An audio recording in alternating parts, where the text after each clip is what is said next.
Hi guys, welcome to a new video here on my YouTube channel. How have you guys been doing? I hope you all have had some good days and yeah, you're enjoying Christmas time and yeah, just be together with your family. Hopefully you have some free days.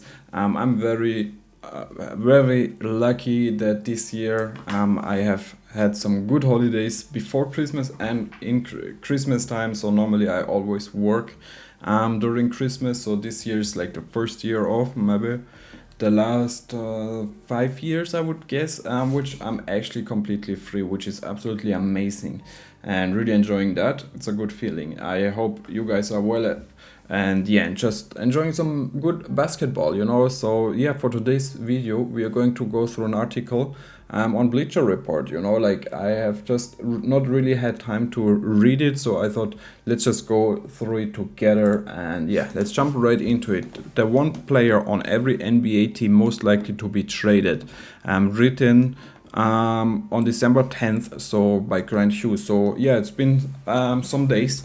But yeah, let's just go through it. So Atlanta Hawks, Trae Young. Like I said, I just really hope he's not going to be traded. I really like him there. I think they need to do something with Kristaps' contract. Maybe use him in a trade because Jalen Johnson and Trae Young, it looks very good, man. Like, yeah, they are always mid and they're always fighting just for a play-in or playoff spot. But it is what it is. So they can really. I would not give up on him, man. Trae Young is really delivering, man. I have a lot of respect for him. Boston Celtics, Anthony Simons. So yeah, he is having a 27 million. Wow, he's making a lot of money. I didn't know that. So he's coming off the bench for the Celtics. He's kind of the leading scoring of the bench, which I really like him in that role. He is 26 years of age, so there's still a lot of potential. And yeah, it looks like Derek White or him, one of those guys is out. When it comes to the contract, yeah, Derek White is making even more money, so I could see him going out. It would really, really hurt the Celtics. They could just really be struggling without Derek White. So yeah, we will see. But there's going to be a change. They do need some more rim protection and some more offense from a big man. So it's interesting, man. Like Nick Claxton, like talking about somebody who could help the Celtics right now, right away, is definitely Nick Claxton. For my dream is always Walker Kessler, but Nick Claxton with the Celtics, I would love that. Charlotte Hornets, LaMelo Ball. So I would not trade LaMelo. Just put all the pressure on his back.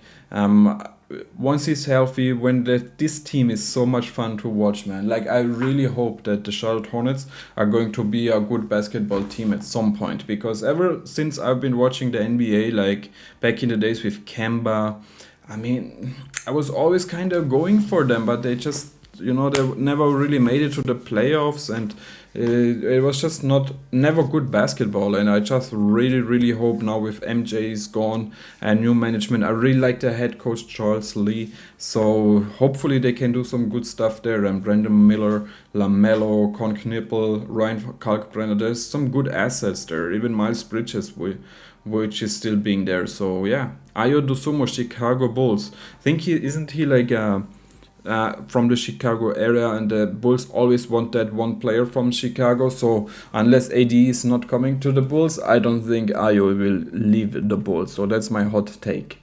Cleveland Cavaliers, Jared Allen, the Cavs, man, like what a talented roster they have. So they also have a good coach with Kenny Atkinson, but I'm going to say like they have to make a change because they can't be fighting for a play-in spot. They have like 4 possible All-Stars on the roster, like Jared Allen being an All-Star, Donovan Mitchell a multiple All-Star, Darius Garland being an All-Star, and I think Evan Mobley also has been an All-Star. So they have so many good players. And they just have to figure out, even like DeAndre Hunter, what a nice 3-and-D player, right? So instead of giving anybody of those 4 or 5 top players away, I would rather change the coaching spot, to be honest. I think Mike Budenholzer is without a job. This looks like the perfect team for him. So yeah, let me know what you guys think. Daniel Gafford, Dallas Mavericks. So yeah, I don't know, man. The Mavs, they have a problem that they don't have their own picks. That's their real problem, because this year they can just hope to make it to the playoffs, and then Kyrie comes back and everybody's healthy. Hopefully AD, Cooper Flex, been some experience in the league. So yeah, I think once they make it to the playoffs and everybody is healthy, I really think they could go for a deep playoff run, man. I'm still rooting for the Mavs, you know, like I still think Nico Harrison, man. I really want him to succeed, like his roster moves and everything. So yeah, I don't know, man. I'm a little bit biased, I guess. I'm like all on Nico's side, which is, yeah, I feel like alone, man. But it just can't be that he's the only one who made this Luka trade. But anyway, Derek Lively also has been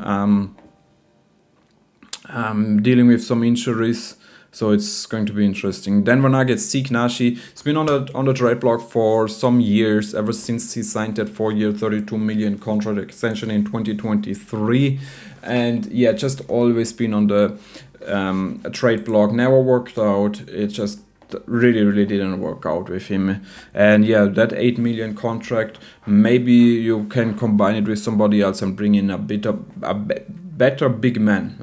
Even so, they have Jonas, which I really like. Cam Johnson, you see it here on the back a little bit. Also an interesting player to think about when it comes to trades. But I think he's going to be just fine. He's been experienced players. Detroit Pistons, Caris LeVert. Yeah. I mean, you know, Jaden Ivey should grab more minutes. Dennis Jenkins, also a very good story this year. And Caris LeVert, I don't know, man. I love Duncan Robinson. Like, he's one of our better starting shooting guards from the last years. And I really like him. And Caris LeVert kind of seems to be okay when he leaves, you know. Like, I don't think we really need Caris to stay in Detroit. Like, we have those kind of players, right? And like I said, Jaden coming back. Hopefully we can make one more big trade, like for Laurie or somebody.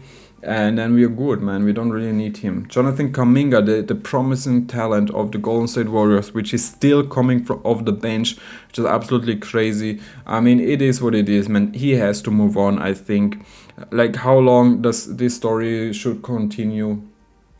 It's obvious that the Warriors are not going to build around him. He doesn't seem happy. So a team like Brooklyn Nets, I would love that.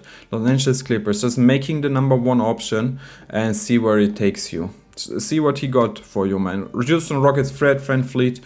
I mean, isn't he hurt? So I don't think he will be playing this year, which is very sad, because Fred VanVleet was very important last year to the Rockets. He's very important to what they're building there, and it just really sucks that he's out with an injury. One of my favorite players, man, undrafted NBA champion, and just really kicking ass in the league, and got himself a huge contract, definitely an overpay, but the Rockets were in a position where they could give it out to him. And yeah, man, I don't know.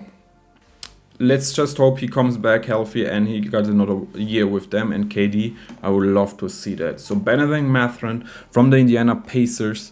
I mean, why would you trade him? Young promising player. You drafted him like number 8th pick. I remember he was always up there in the Rookie of the Year ladder with Paolo, which of course took it.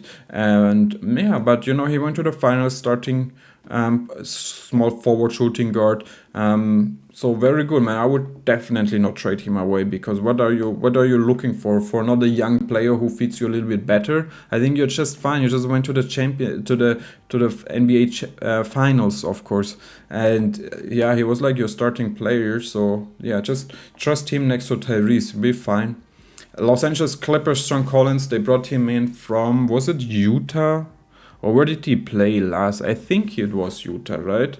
I mean, I don't even remember, to be honest. I mean, Clippers should definitely, they should definitely try to trade like Kawhi, but you don't know who is going to trade for him. Like, unless it is like another player who is very unhappy in that situation, maybe the Pelicans with Zion or the Grizzlies with Ja Morant. I mean, but you know, what are you going to get back for Kawhi at this point? The same goes for James Harden. Like, he's having a good year, but I don't know if he even wants to leave Los Angeles, you know. So John Collins, Ivica Zubac, those are the guys you will get something back for, even if it's not too much. Los Angeles Clippers, Los Angeles Lakers, Gabe Vincent, yeah, always being hurt. I just read that he's hurt again, so yeah, probably not going to be traded. So you have like a Rui, you have like a Marcus Smart, which looks just a little bit better now. And yeah, so unless they're going to make a superstar trade, like yeah, with Giannis or somebody like that, I don't think they will do anything, because yeah, you're going to hold on to Austin Reeves, LeBron James, Rui, and DeAndre Ayton, so you're just fine. Luka, of course, also there. So yeah, guys, so those are the first 14 teams. In the next video, we are going through the other 15 teams, 16 teams, and just leave a like, subscribe to my channel. I just wanted to make this a quick video because it's Christmas time. I'm also a little bit busy, so yeah, just show some love. And yeah, guys, I wish you a good day. I love you guys. See you at the next one. Peace.